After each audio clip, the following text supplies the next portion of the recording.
Sarah has asked me to step in tonight because she is at a hockey game to see her two boys play hockey. And so she asked me to step in, which I'm excited about because the topic that we're talking about tonight is something that really intrigues me. And I think it's something that's very important, especially with the new year coming in. Prior to opening up, I was talking to my panelists about actually what the topic is, and they have some great information to give you. We have about 70 people signed in for tonight, but you know how it is. A lot of people are watching these on their own time. So we might only have 10 or 12 people right now, or 25 by the end of the day, and that's great because you can ask as many questions as you like, and the panel is here to help you. So before we start, I'd like everybody to go to the chat at the very bottom, open it up, slide it to the side, and let me know where you guys are from, including Billy, Stacy, and Abby. Oh. I got in first. I'm from Louisville. Oh, from Seattle, Stacy second. Billy, are you all done? You guys, I just upgraded to a split keyboard. I'm trying to learn how to type on it. Technology hard. Good. We got some Ireland, Atlanta, San Francisco. Good. We got people. What's up, buddy? Good. All right. So normally Sarah likes to introduce everybody, but tonight I kind of want to do a little bit differently. I'd like everybody my panelists to let them know a little bit about your backgrounds. Abby, why don't you start off? Tell them who you are and why you're here. All right. Why I'm here? Because I love SCW. My name is Abby Apple, and I work for a few companies as a consultant and a content developer. So I work for Core Health and Fitness, who is the parent company of Schwinn, Nautilus, Star Trek, Throwdown. I do a lot of Schwinn trainings. A lot of you guys know that out there. I also work for TRX Training as a master trainer. I've been with them since 2009. A few other companies. I also work as a consultant, for a lot of smaller companies in Florida. I'm in Boca Raton, helping them with program development, instructor development, and that's it. Awesome. And Stacy, tell us who you are and what's going on. So as you saw, I'm from Seattle. I'm Stacy Alden. I love everything and anything about group fitness, and I oversee a large team in the Seattle area at a club called Pro Club. We have about 75 instructors now teaching both group fitness and private Pilates. And during the pandemic, I created a YouTube channel with interviews and insights as a group fitness manager on how to lead your team. As a group fitness manager, I know it's difficult to find all of the answers we really need. So tonight I'll be speaking to more of the kind of group fitness side of the career in the new year. Stacy, while we introduce Bill, why don't you go put in the chat right now your YouTube connection, how they can get a hold of that. And definitely not least, we got our Bill here. Billy, tell us about you and what's going on. Hey, everybody. So I started way back in '98 as a group fitness instructor, and then I was an independent trainer for 21 years.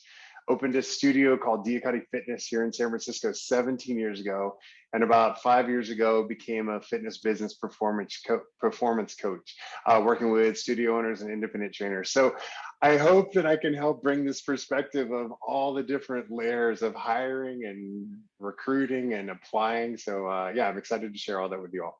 Awesome. And what's cool about tonight is this: we have so many different viewpoints. We have Billy, who talks more about the personal training aspect. Of course, then we have Stacy, who's talking about more Group X, and then we have Abby, who's done both, actually. But what I love about tonight is this: the panelists walk the walk. What does that mean? Even though we're telling you about our backgrounds, we still deal with the regular people and this 9 to 5 grind. Abby still's teaching classes, locally. Like, I'm still teaching classes. I'm still doing personal training. Billy's still doing it. Like, we're all you. And what I love about that is a lot of times on the panel, we'll get people that just do a lot of theory, but they don't walk the walk that we walk. And so I love that. I think it's very important. My name is Jeff Howard. I hope most of you have known me. I've been around for a long time. I am in Louisville, Kentucky. I own a facility called Jeff Howard's Fitness, which I opened up during the pandemic. Doing okay with that. Also started, of course, doing streaming. I have 300 people that are subscribed to my athletes page, which was a great coup. I didn't even know that was happening. And I've been with SCW for a long time. I do the Group X cert, water cert, yoga cert. I've even done the Pilates cert. Abby does all the Pilates and bars, I believe, right? Yeah? Correct. All the certs, correct. Good. So let's talk about tonight real quick. New career for the new year. This is something I think that you guys You know, there's a shortage of teachers, and all of us talked about it beforehand. And so you are valuable. You are valuable. And this is the best time to actually get what you're worth and kind of find about it. But what we're going to talk about now is why most fitness professionals have an abundance of health and fitness educational resources. The industry tends to fall short on topics such as recruiting, career progression, and hiring opportunities. Join our panel of experts as we take on these challenges facing us and our businesses in 2021 and beyond. So we're going to talk about this from a perspective of a manager, but then also as the Group X or the personal trainer as well. I want to kind of hit both. So let's first talk about recruiting. Let's talk about recruiting Group X. Stacy, why don't you hit that? How do you go about that? Sure. So first, thank you, SCW, for having me. I really appreciate the opportunity. I tend to try my best to hire from within. So whether that's leveling up the current instructors we have now, helping them identify potentially hosting a TRX certification, which is also a bit cheaper for the club and hopefully cheaper for the instructor, hosting a bar certification, and then helping instructors who teach certain formats now level up their ability to teach more formats. The other way we like to recruit from within is by asking if the front row participant who has been dying to teach themselves for so long, if that instructor didn't show up, they would hop on that stage.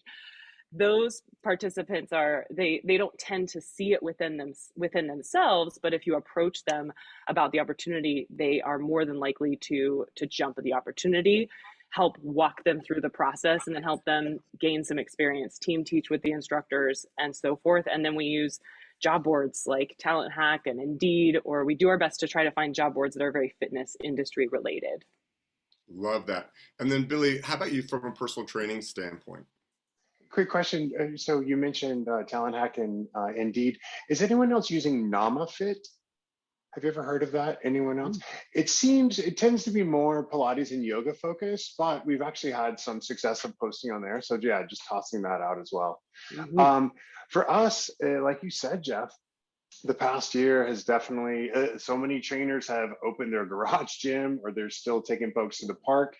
I like to say, like, when the pandemic hit, that our independent personal trainers, they got a raise because they were able to keep all their same clients and keep training them, but they didn't have to pay the gym fees anymore. So it's been a tough year for recruiting. We have found great success of working through our network of trainers and really helping them to think creatively about their previous or current networks. Like, where did they used to work? Did they used to work for Equinox or Crunch or wherever? And going deeper into all of their Instagram followers that are trainers. And again, really trying to make it easy for them to connect us. And then really the key is having a good differentiator that helps that trainer get back into your facility. Like, you got to have a reason that it is going to make sense for them to pay you that rent. So that's been our biggest challenge, is really, again, focusing on selling why they want to come back onto our team. Before we go to Abby, what would be one of those selling tips? Why? Most definitely. So specifically for Diacati, what we have done is we've tried to take an independent trainer facility. So we're like a WeWork, right? So folks are renting by the hour to use the space, independent personal trainers. We've tried to take that independent model and mash it with a 5-star amenity focused Equinox model. So they get all the benefits as if they were on staff. So educational assistance, full marketing assistance, and even substitute programs, so they're actually earning passive income while they're on vacation. So we're trying to really punch them with a big boost of benefits that they would normally have on staff, but with all the freedom of being independent. So that is our differentiator, is that mashup of those two models. I love that. And Abby, as a consultant, what do you recommend for recruiting? Well, I mean, for me, typically, as I mentioned earlier, I do a lot of consulting with facilities in the area. So I'm able to do social media posts. You know, it could be a job listing post. And it gets me a few talented people, not a ton, but it gets me a few talented individuals. And then also, I can use them for word of mouth. I can go through those people that we hire through the job listing, but I can also speak to people that I know in the area. So I think it's really important as a fitness professional that we stay in contact with facilities maybe we've worked with in the past, and that most importantly, that we never burn bridges, especially in the fitness industry, because everything is very incestuous. It is, we know that. So it's staying in contact with all of those people and being able to go back to people I've worked with or people that I've worked for and ask them, you know, what their thoughts are if they have instructors who are looking for, you know, more class, because I do a lot of classes, more class opportunities. And then also a big one is that I do a lot of instructor development. So if the instructor's willing to put in the time, I'm willing to put in the time to help them elevate their skills. I love that. I love that. Jeff, one quick point. Oh, sorry. Yeah. Go ahead. No, You go ahead. You're good. I was going to say, with what Stacy was saying about hiring within as well, we have had really great success with developing an intern program. So we typically look for advanced level trainers, but we were having to turn away beginners. So if you are a studio owner, I recommend looking into the idea of having an intern program. Ours is a 12-week program, and they do 6 weeks of preparation for the fitness side of their practice, and then 6 weeks of preparation for the business side of it. So we're really fully preparing a green or a newer level trainer with getting up and running on their independent practice. And then when you're doing the job postings, when you're posting on wherever, NamaFit or Indeed, we post the trainer position, but we also post the intern position. And folks are really out there looking for those intern positions. It's really paid off for us. So sorry to interrupt. That was just an idea. No, I love that. I love it. It's funny, you know, we've always had open auditions in Louisville, and you'll find a couple of diamonds that you know are flyers that you were just like amazing, but you'll also find some people that are a little bit maybe not as bright, but you can make them bright. And so there's something, if you put a little time in there, that's available. Today I was needing a Pilates teacher, and I reached out to one of the top names here in Louisville, a coach, and I'm like, I need a Pilates teacher. What do you think? Can you throw me through names? And then I thought, you know what, Jeff, do what you always do. And this is what I've always done. I've pulled up schedules of other clubs, and I see who's on the schedule a lot. And I call the club and I say, hey, I'm in from out of town. I need to go to a Pilates class. Who do you recommend? Who's great? And guess what? Your front desk will always tell you. And guess what? I then will take the class and I'll see if they're good. And if they are, I'll try to recruit them. Or I'll say, come to me as well. You can do both. What I'm saying is but now here's the question. So that's recruiting. But how now, as an instructor or a personal trainer, how are you the person that we want to recruit? Stace? Something we spoke about before we started was that you have to find ways to stand out right now. Even though I know we are experiencing a shortage of instructors, I'm also running into the issue of not being able to give my instructors the same amount of classes because our budget is much smaller. So given that though, but I still like to diversify my talent. I don't like to have the same instructor teaching multiple times a week. I want the participants to get a good range of instructors, but what I would encourage someone to do is definitely make sure that your resume has been up to date. Take a look at that. And write down what you did during the time maybe we were shut down or there was an opportunity, because that's a huge indicator of if you're a go-getter, if you're willing to try, if you really care about that career, what you can do on your own or what you've accomplished on your own, what education you've been doing on your own, because now, even though there may not be as many in-person conferences, there's tons of education like this. And then definitely preparing some form of a visual for a manager, because managers have very little time right now when it comes to hiring. So they need as much information about you in front of them as possible, and potentially record a quick 10-minute, 20-minute class if you're a group fitness instructor, to just have on hand to send them and say, here's an idea of how I teach. I'm happy to take feedback, and I'm eager to teach with your team in person if you do a more in-person audition. But those are really helpful. Julie, what about you for personal trainers? I'd say set your sights first. Like, have a very clear idea of what you want to do. For some folks, going and being a staff trainer is what they really have their sights on versus being an independent, but be very clear in that way.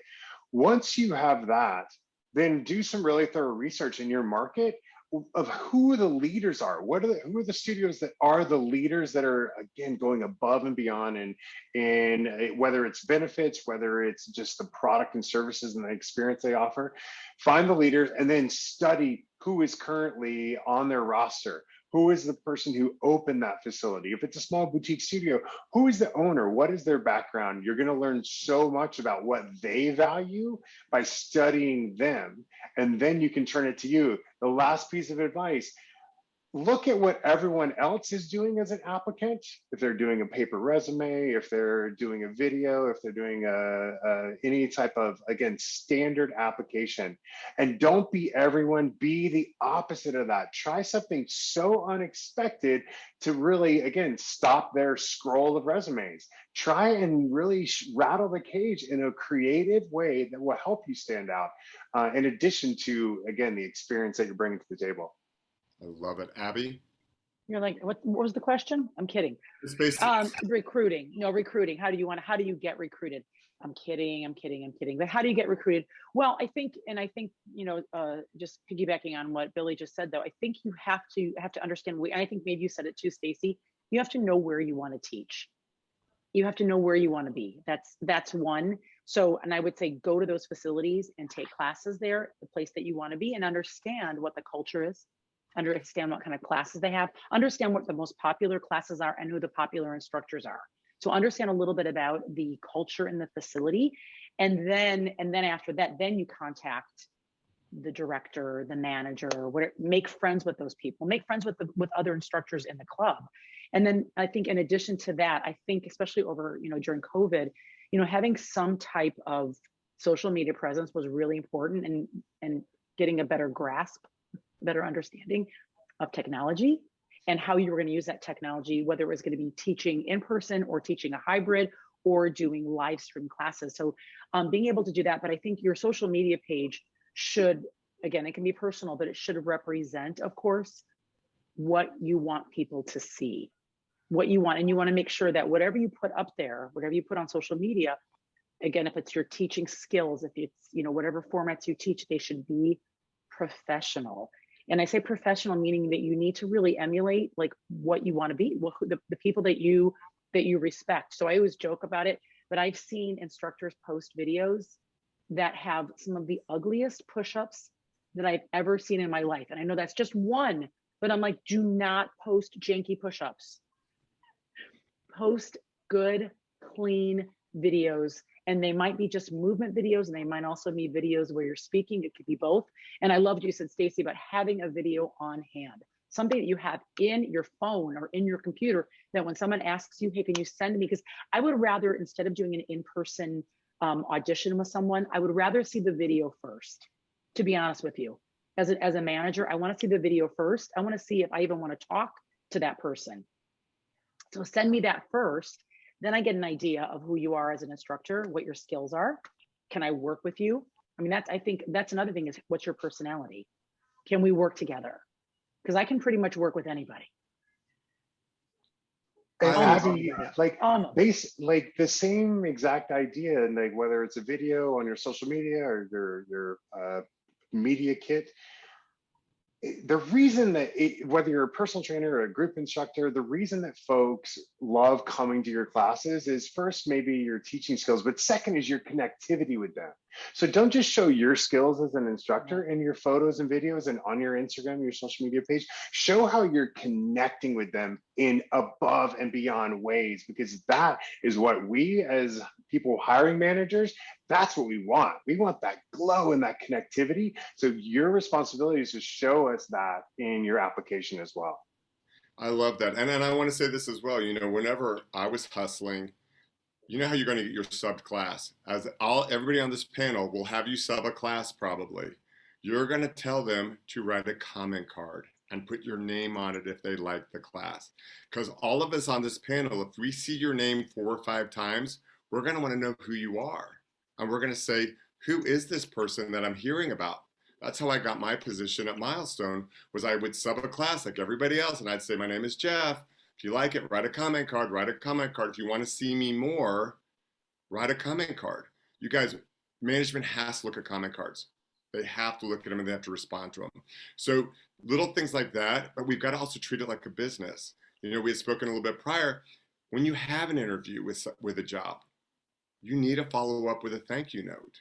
You need to follow up. Remember this, everybody on this panel, as managers, we're all so busy. If you do the work for them, the legwork, you'll get hired. But you've got to, it's your job to get the job, if that makes sense. But let's talk a little bit further. A lot of you are already back in the clubs and you're teaching. Some of you are maybe not getting the classes. What do you think about the career progressions? Career progressions. Where can we go from here? You know, we've had some time to think about it, Billy. In terms of folks who are in a career and they're looking to see where their career path is going, is that what you're asking? Right. Or like progression, yeah, like a personal trainer at your facility. What would be the next level? Where could they go from there? Again, I'm going to go back to that idea of one, and it's a perfect time of year to do it. Take a moment during December and set aside a really creative time. Go sit in the woods, go sit in a coffee shop, and write out what you want to get out of 2022. And it's a good time for you to do a little bit of soul searching.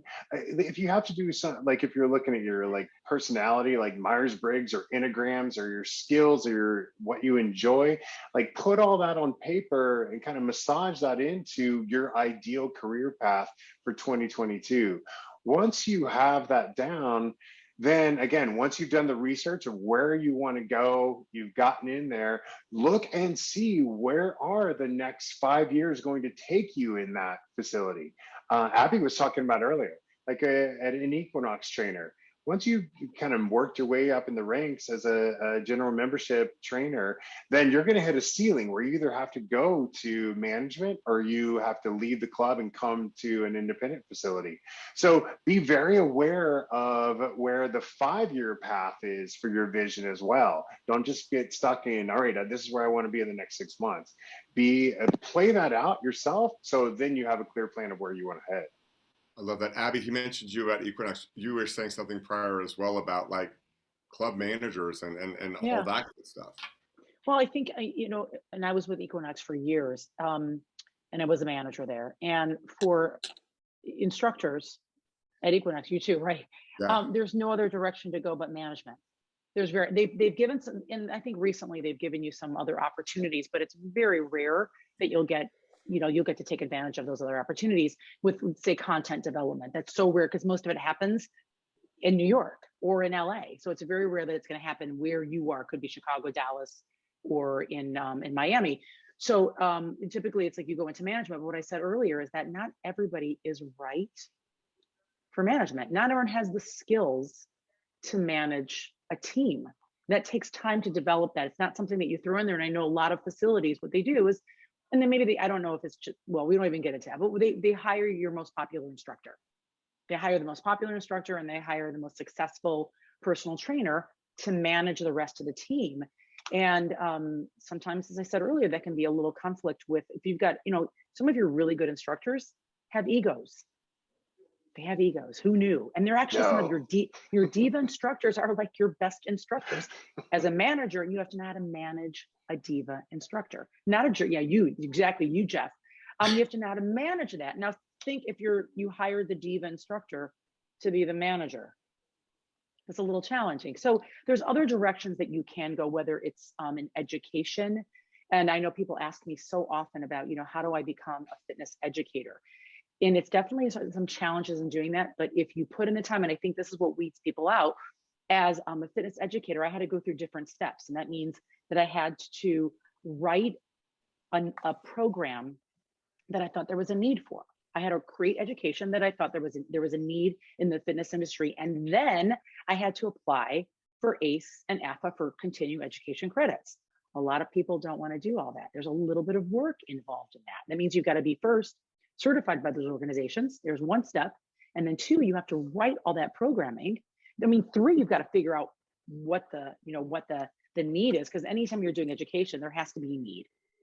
And with anything we do, there has to be a need. It's not just what you want to do, it's what do you think there's a need for.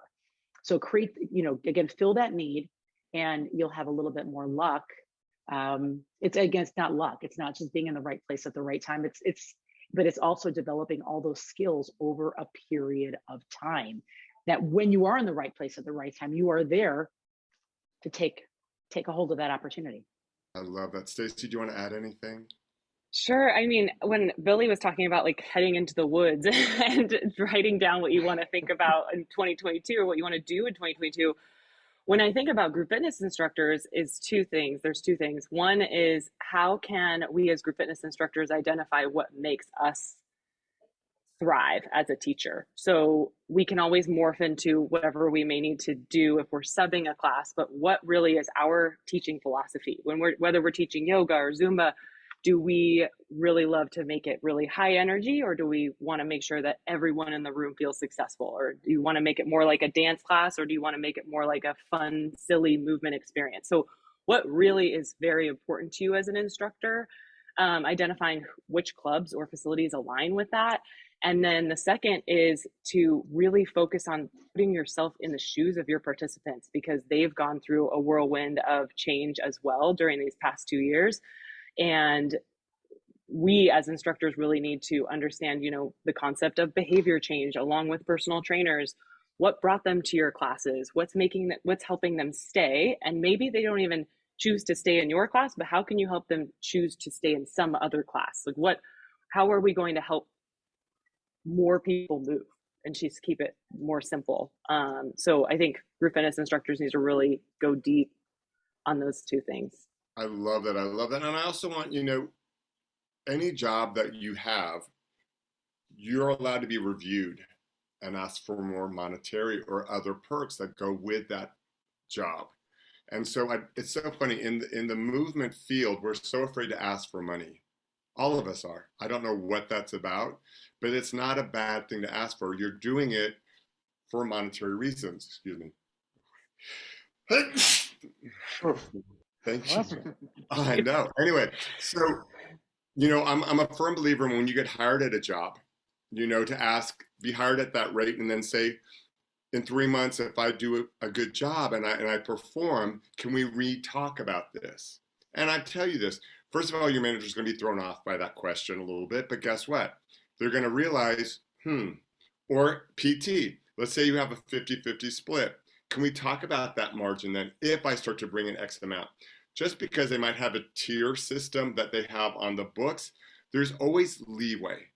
The thing is though, you need to be able to treat it like a business accordingly. I've always gone into everything and said, okay, I'll start here, but if I perform, I'm going to bring it here. But I do check all the boxes to make sure I perform there. Does that make sense? I show up on time.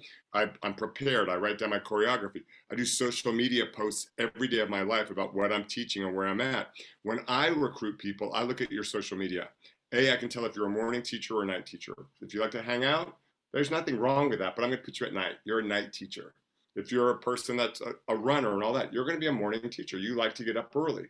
But I also look to see if you're active with what you're doing is in your career and telling people where you're at. Because with the pandemic, you're exactly right. The people that were not doing social media, they lost out. But if you're doing social media, your crowd followed you. They knew where to look for you. Okay, so it's very important, but it's not too late. It's not too late, guys. It's not too late to continue with that. We're going to jump over to how can fitness facilities identify a high quality professional to join their location? How can fitness facilities identify a high quality professional to join their locations? Stacey, you want to start that one off? Sure. And actually, to your point about asking potentially for an increase in pay, a great question to ask to advocate for yourself during the hiring process, maybe they've given you an offer, is to say, who is going to be evaluating me and when will I be evaluated, so that you can know at least there's a cadence of evaluation. So that's your opportunity to be prepared for when you can ask those good questions. When it comes to finding and recruiting a quality applicant, I would say how I tend to, thankfully, we've gotten quite a few applications throughout this time as we've been rehiring or hiring new instructors. When I get their application, when I meet with them for their first interview, I make sure I send them all of the details I could possibly think of that they should do in their audition. So I try to set them up for the most success in advance. So I would say whether that's an in-person audition, whether it's a recording you ask them to do, tell them every single thing you want them to do. And then you can pay attention to whether they follow those instructions or not. And it is a great indicator on not just their quality of teaching or performing, but also performing as a professional. How soon do they turn that back into you? When do they do all of the things that you ask them to do in that opportunity? I love that. And Billy, how do you identify a high quality professional to join your clubs? And following with Stacy, everybody read the details. Definitely read the details of the instructions you're given. And actually, if you're not given those details, ask for them.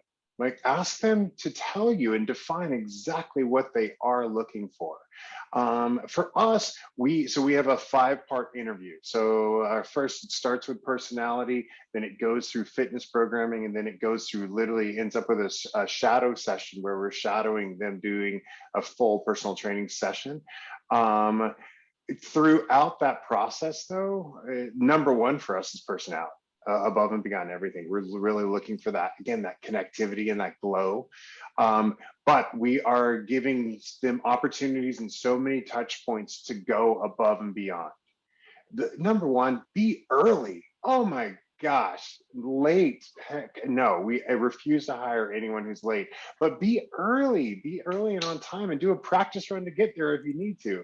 But go above and beyond with being prompt, giving, again, appreciation and thank you notes, responding to any type of confirmations emails, following the instructions and going above and beyond. I'm not looking for baseline folks. I'm looking for folks who it is literally their drive to kind of, again, shock my pants off. I want to see them do things that are so unexpected that they truly are proving how much they want to take the position and really run with it. Oh my God, I love that, Billy. And Stacy's so good. Abby, how about you? How do you identify a high quality professional to join the locations? Well, I said earlier, and I kind of joke about this, but number one is just I start with the bare minimum. And as Billy was just saying a moment ago, I said this earlier, just show up on time. Show up on time. If somebody writes you a message, if the manager writes you a message to confirm, write back and confirm within 24 hours, within 12 hours if possible. Like, show that you're assertive, like that you're eager to take on the position. So I think that's one. And then personality is just huge. Someone who is open to feedback and not, we all, listen, as I said before, we all have egos in this, but they're open to feedback. We can always learn. We're always continuing to learn. And when someone, as an example, if I've got, one of my respected peers that takes one of my classes or takes one of my workshops, I want them to give me I know most of them are not going to give you their honest opinion, but I want them to give me some, good feedback, and then some things that I can work on, opportunities for growth. I love that. But that's what when I bring somebody on, when I bring an instructor on, you're hoping that they want that. They want to get your feedback to improve their skills. It's sometimes I say this all the time in educational sessions, but it's that one thing that you might learn, or one thing that someone might tell you that will help you improve your skills, not only improve your skills for that one class, and it could be communication skills, it could be interpersonal skills, it could be, your teaching skills, but that one thing you learn can not only change the way you teach that one class, but all of your classes. I mean, and I say this so often, but it took me the longest time, it took me working at Equinox, let's be honest, to understand the importance of interpersonal relationships between you, the instructor or fitness professional, and the members in your class. I used to I would come in 20 minutes early. That was just because I wanted to prepare, because I'm German. On time, and on time. It was more about me, not about them. But now I come in early so that I can talk to them. I can get to know them, to get to know what they like. Did they like last week's class? So when I see somebody doing that to me it's above and beyond. I wouldn't say that's the bare minimum. It's the above and beyond, that they actually care. I love that. I love that. I've learned a lot so far. I hope everybody learned about writing it down, guys. If you write down nothing more, I want you to write down what you feel you deserve an hour of your time. Write down what you think your hourly rate will be. And I promise you, if you write it down, you'll make it happen. But if you don't know, you'll never get it. And it's just like everything else. If you don't write it down, you don't know what you really want. It's a gambit. So please write it down. I'm a firm believer on that. I learned. And can I say one more thing on that too? Do your research. As you are coming in, if someone, one of my favorite employees over the last 17 years, when she came in and asked for a pay raise, she had done her research of, all right, this is what the market level is for this. This is what the competitors are paying. This is what I'm offering. She even literally had a spreadsheet of like, this is what I'm doing. This is what everyone else is doing. And these are our pay rates. And this is why I should get this. If you do that, again, that would like you would 100% get your raise.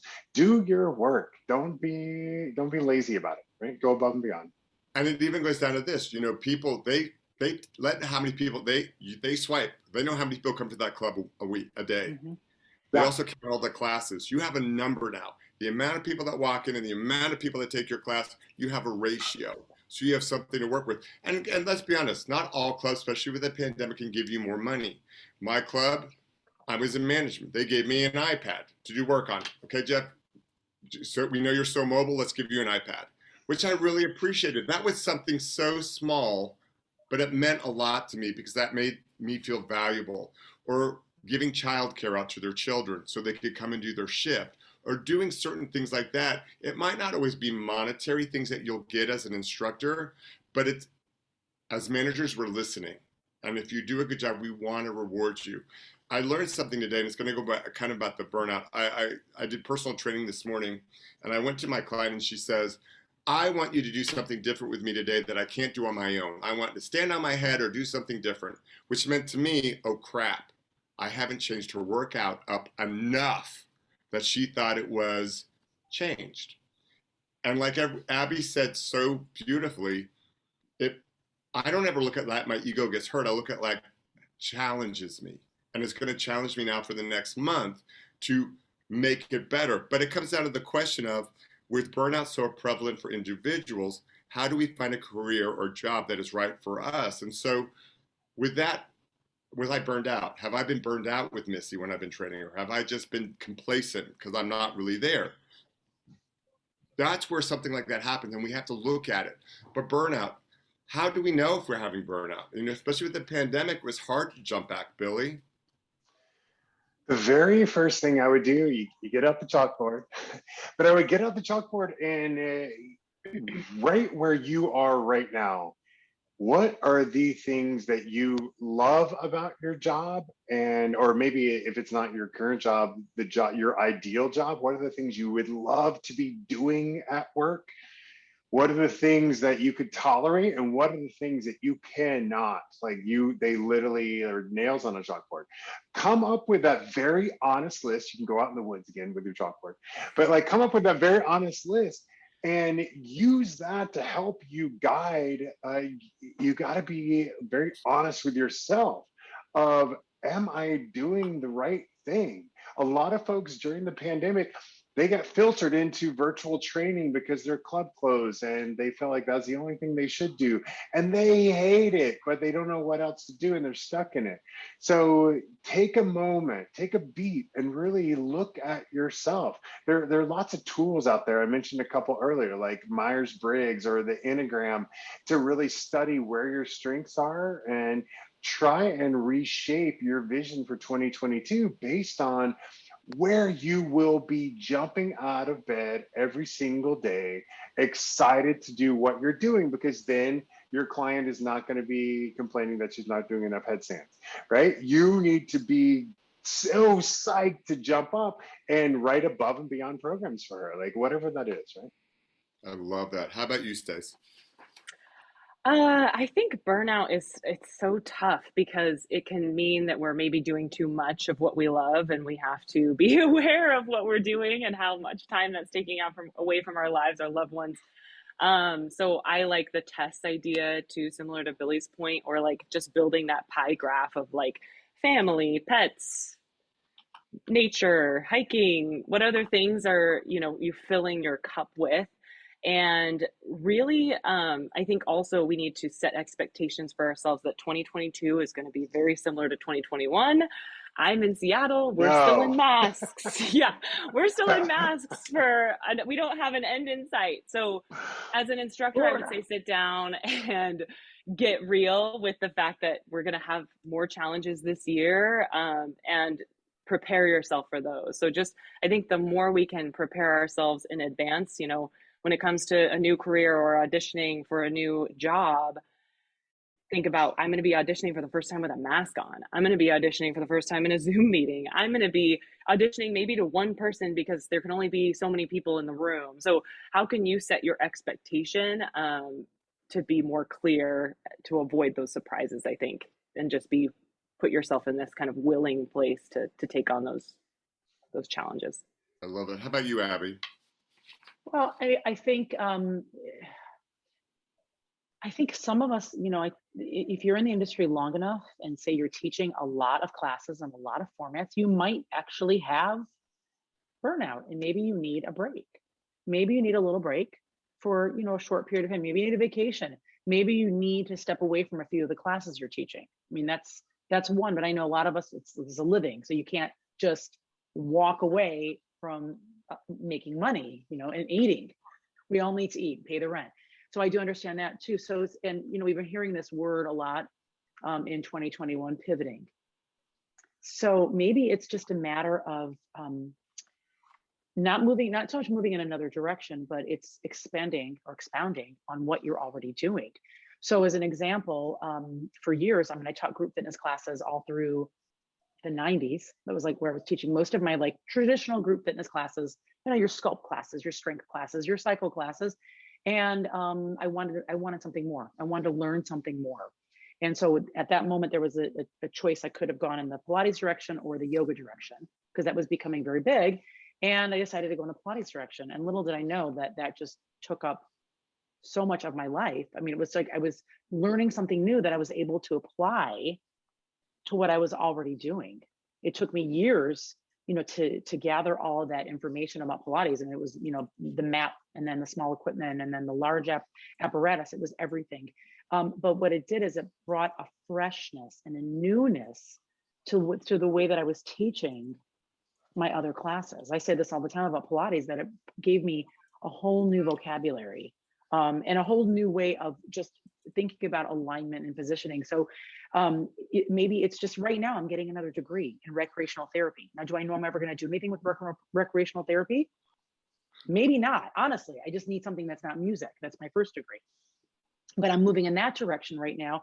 And what it's done for me, it's incredible how I've learned so much about assessing people. That one small thing. So it's giving me this, just different perspective on how I assess not only fitness level, but just fitness level and alignment and biomechanics, and just so sometimes you just need that little extra, and it might be just taking one workshop. It might be taking, one new certification, something different. I love that. I love education. And that kind of leads us to our last question, because we're running out of time. And the question is basically this: what certifications do you guys recognize as important when you interview someone or you look at their resume? And then what do you find valuable? I've met a lot of people that on paper look very educated, but in person, they cannot connect to a person. But it's important that, for me, I will not hire somebody if they're not certified. And then for me, it's amazing when I got to Louisville, a lot of people were not certified and they were teaching already. And I was like, that's a liability. Why would you do that? And let alone as a teacher, why would you not want to have more knowledge? Stacy, what do you value in it? And what do you look for what do you accept, and blah, blah, blah? I would say, you got okay, here I go. For our specific facility, we do ask that all instructors, if they don't have a more robust certification, so like I consider a yoga certification, a 200-hour yoga certification, and a 500-hour plus Pilates certification, those are their own thing.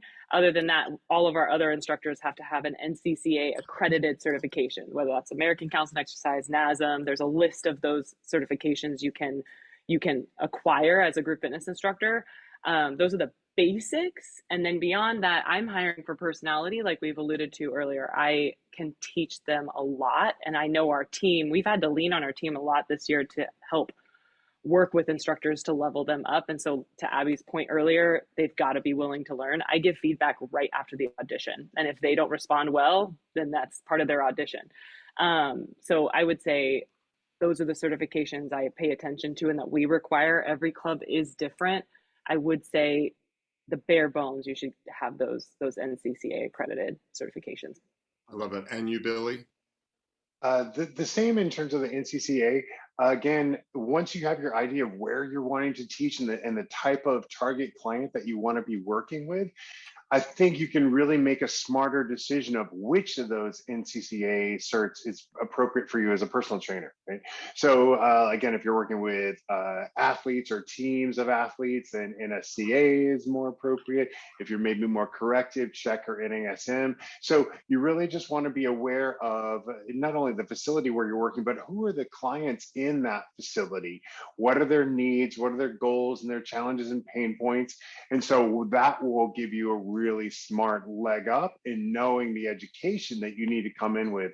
A lot of times a good hint for that, again, is what is the team that's already working at that facility? What is their education?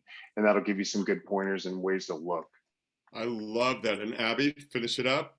Yeah, I'm looking for somebody with a great personality. I would say that huge.